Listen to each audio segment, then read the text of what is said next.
HBL का जो आगाज हुआ था 2016 में, मैंने शुरू में कहा किसी के वहमो गुमान में भी नहीं था और इसमें कोई शक नहीं कि एचबीएल पीएसएल को शुरू करने का सेहरा जो है नजम सेठी साहब के सर जाता है। चाहे लोग उनसे लाख इख्तलाफात करें, लेकिन नजम सेठी ने इसको शुरू किया। उस वक्त कोई स्पॉन्सर नहीं आ रहा था और बड़ी बाद में बड़ी मुश्किल से फिर जब स्पॉन्सर इन्हें मिला, एचबीएल मिला और एचबीएल ने 10 साल तक, अब ये 10वां और आखिरी साल है, अगले साल नया स्पॉन्सर देखें एचबीएल आता है कोई और, तो 10 साल तक स्पॉन्सरशिप की। 2016 से लेकर 2024 तक एचबीएल पीएसएल का सफर कैसा रहा, इसके हवाले से आपको एक चीज,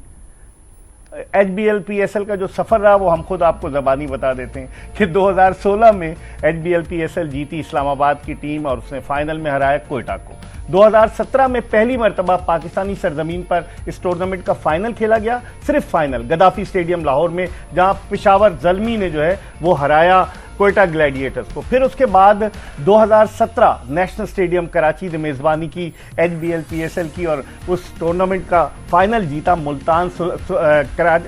उस इस्लामाबाद यूनाइटेड की टीम ने, जिसने फाइनल में शिकस्त दी थी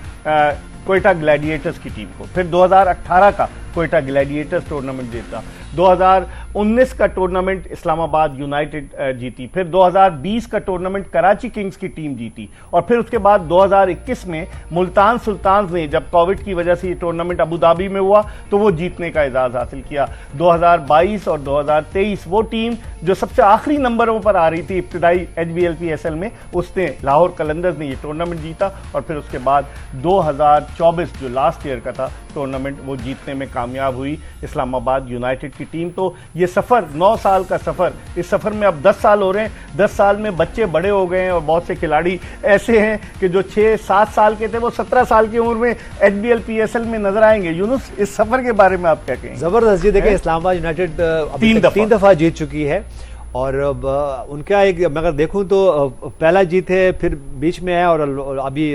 लास्ट वाला जीत है, तो ये इनको थोड़ा सा एज है बाकी टीमों पे और उनका पहला मैच भी इन्हीं का हो रहा है कल। तो इनकी टीम हमेशा जो है वो लकी रही है और इनके पास इस तरह कोचेज आए, फिर प्लेयर्स। अगर मैं इस्लामाबाद यूनाइटेड की बात करूं तो आप ये कह सकते हैं कि बहुत ज़्यादा उनकी तरफ से हाइप नहीं होती, बहुत ज़्यादा कहते हैं ना हल्ला गुल्ला नहीं होता, लेकिन समहाउ वो मैनेज करते हैं और वो जीतते हैं। और यही एक ऐसी लीग्स में जो है ना वो जो आपने जब इंप्रूवमेंट करनी है या आपने जीतना है, तो उसका ये फायदा है कि आपके लोकल प्लेयर्स जो है वो परफॉर्म करें। और फिर एक और बात, क्योंकि देखिए लीग्स में क्या होता है कि अब प्लेयर्स आते हैं और जितनी जल्दी जल हो जाते हैं तो उसका फायदा होता है। तो मेरे ख्याल से इस्लामाबाद यूनाइटेड ये इस पॉइंट पे बहुत अच्छा रही है कि उन्होंने अपनी टीम को जल किया, उनके प्लेयर जो है वो मैच विनर्स की तरफ गए, परफॉर्मेंस किया और वो जीते अभी तक। और 3 डिफरेंट कप्तान थे तीनों मरतबा जो जीती। पहली मरतबा मिसबाउल हक थे, दूसरी मरतबा जेपी ड्यूमेनी थे, वो स्टैंड इन कैप्टन थे साउथ अफ्रीका के, और तीसरी दफा शादाब खान थे। ये तो देखें इकबाल भाई, ये तो पता चल रहा होता है ना कि इनकी मैनेजमेंट ऐसी है जो रेगुलर बेसिस पे है। मेरे ख्याल से ज़्यादा ठीक है, बाजू का प्लेयर अवेलेबिलिटी नहीं होती, मैच प्लेयर जो है वो अनफिट भी हो जाते हैं और बहुत सारा कुछ चल रहा होता है साथ में। लेकिन ये कि ये जब आपकी मैनेजमेंट एक मुस्तकिल मजाज वाली हो और अच्छी मैनेजमेंट हो तो वो उनको डील करना आते हैं। तो मेरे ख्याल से इस्लामाबाद इस पॉइंट पे बाकी टीमों से थोड़ी बेहतर नजर आई है। डीन जोन्स भी इस्लामाबाद के साथ रहे हैं, जहानी डीन जोन्स, और वो बड़ा लिखते थे किताबों में, जैसे यूनुस खान जब पाकिस्तानी टीम के बैटिंग कंसल्टेंट थे, वो उन कोचेस में थे जो बोर्ड का कॉन्सेप्ट पाकिस्तान में पहली दफा लाए थे। अच्छा, जहाँ तक मेरे अजहर महमूद नहीं लाए थे जो नंबर बाहर लिख के लगाते हैं? नहीं, ये उन्हीं की थी इजाजत और वो प्रॉपर एक उनका दिखता था वर्क चार्ट जो था ना, इससे होमवर्क। उससे पहले मेरे ख्याल से बॉब वुलमर थे इस चीजें, जो मैंने इंडोर में देखा था। उनकी कोचिंग में मैं नहीं खेला, यूनुस भाई के साथ।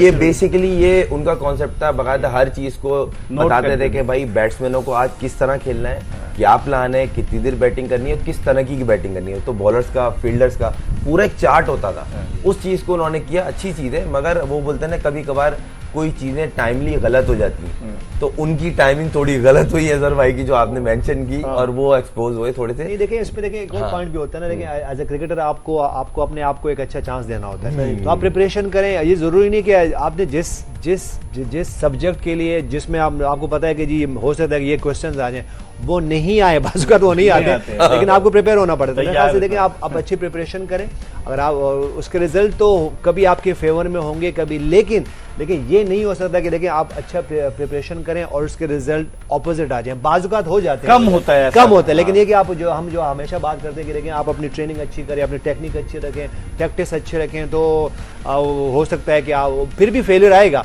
लेकिन ज्यादातर जो है ना 60 से 65 या 70% आपको जो है ना आप रिजल्ट आपके मुताबिक होंगे। आपको मिकी आर्थर भी तो थे ना आपके कराची जी के साथ कोच हैं? वो थे और उन्हीं की कोचिंग में मैं लास्ट मैच खेला था और उसके बाद उन्होंने drop आपको कर दिया बेटा था। नहीं बनाया था उन्होंने अपना? नहीं, बेटे का तो कॉन्सेप्ट मुझे पता नहीं, मगर ये मैं ओपनली कहता हूँ, उनकी एक गुड बुक थी, उन्होंने काफी दफा इंटरव्यूज में कहा, और उन्होंने काफी प्लेयर्स को इतनी छूट दी हुई थी, वो डोमेस्टिक भी नहीं खेलते थे,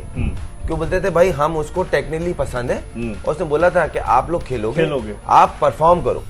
तो वो इतना उसका बोलते हैं ना मिस यूज करना कि डोमेस्टिक के मेन टूर्नामेंट कायदम ट्रॉफी हो गई, पैटस ट्रॉफी हो गई या पेंटेंगुलर कप हो गया, वो अपने मूड से खेलते थे। अच्छा, तो ये वो सारा ये लिबर्टी थी लड़कों ये थी, और वो लिबर्टी सही है, फिर सबके पास होनी चाहिए। देखिए मैं अगर याद करूं, अगर मैं थोड़ा सा पीछे चला जाऊं, बहुत जल्दी मैं पीछे जा रहा हूँ, पहले ही सेगमेंट में जा रहा हूँ, बॉब वुलमर की तरफ से भी यही था। अच्छा। वो लेकिन ये कि हम जैसे मैं तो उनको अपना फादर फिगर समझता था कि वो थे भी फादर फिगर हमारे लिए, लेकिन वो बाजू का कहते थे कि जाएं और डोमेस्टिक के मैचेस नहीं खेलें, हम जाते थे मैच, हमने कहा जी हमने जाना क्योंकि HBL के लिए खेलना, पेशावर के लिए खेलना या एबटाबाद के लिए खेलना, मौके कम मिलते हैं, तो आपको पता है कि जब आप बिजी हो जाते हैं क्रिकेट खेल रहे हो, तो हम तो लीग भी खेलते थे, और वो लीग वो वाली लीग जैसे ऑस्ट्रेलिया चले गए या IPL चले गए, और वो एक्सक्लूसिव लीग्स होती थी जिसमें ट्रैवलिंग बहुत ज्यादा करनी पड़ती थी। आप साउथ ऑस्ट्रेलिया से भी खेले जी, तो और वो सीजन थे जब परमिशन लेनी पड़ती थी, क्योंकि बाजू का क्लैश करता था डोमेस्टिक में, लेकिन ये कि हम सेम टाइम पे पेशावर के लिए भी खेल रहे हैं, उसके बाद HBL के लिए भी खेल रहे हैं, और फिर इंटरनेशनल भी खेल रहे हैं और बाहर लीग्स भी खेल रहे हैं। वहां से बाजू का बॉब की तरफ चाहता था कि जी रेस्ट करें, लेकिन हम बाजू का रेस्ट नहीं करते, तो उसकी वजह है कि जैसे आप खुर्रम कराची के लिए खेलते हैं या खुर्रम पोर्ट कासिम के लिए खेलते हैं, ये एक ऑनर होता है, क्योंकि देखिए आपको आपके डिपार्टमेंट्स, आपके एसोसिएशन आपको सारा साल आपको लुक आफ्टर कर रही होती है। पाकिस्तान के लिए खेलना, नेशनल टीम के लिए खेलना, तो वो तो एक अच्छी बात है और बड़ी बात भी, लेकिन ये कि वो वहाँ पे परमानेंट आप नहीं खेल सकते बाजू का, यहाँ पे तो आपकी जॉब है, आपको सारा साल वो आप बनते हो, तो वहां से भी होता है, लेकिन आपको मिस यूज नहीं कर, जैसे खुर्रम जो पॉइंट कह रहे हैं मिस यूज नहीं कर। चलते एक कथा कलामी, बॉब वुलमर की कोचिंग में आपने बड़े कारनामे सर अंजाम दिए, मैं खुद भी था उस इंडिया के टूर पर, जो बेंगलोर टेस्ट में आपने हमारा अमेजिंग टूर था, हाँ बहुत जबरदस्त टूर था, और आपने डबल सेंचुरी बनाई, बॉब वुलमर कोच था, और वो जब प्रेस कॉन्फ्रेंस में आता था वो आपकी बहुत तारीफ करता, उसके साथ आपकी इक्वेशन सबसे अच्छी थी लग रहा है मुझे। बिल्कुल थी, क्योंकि देखिए वो सिर्फ मेरी नहीं थी, अगर मैं उसको बात करूँ, इंजमाम थे उस वक्त, अब्दुल रज़ाक थे, शाहिद अफरीदी थे, बहुत से ऐसे प्लेयर थे जो कि अच्छे प्लेयर्स थे, लेकिन बॉब की मैंने एक जो क्वालिटी देखी है कि वो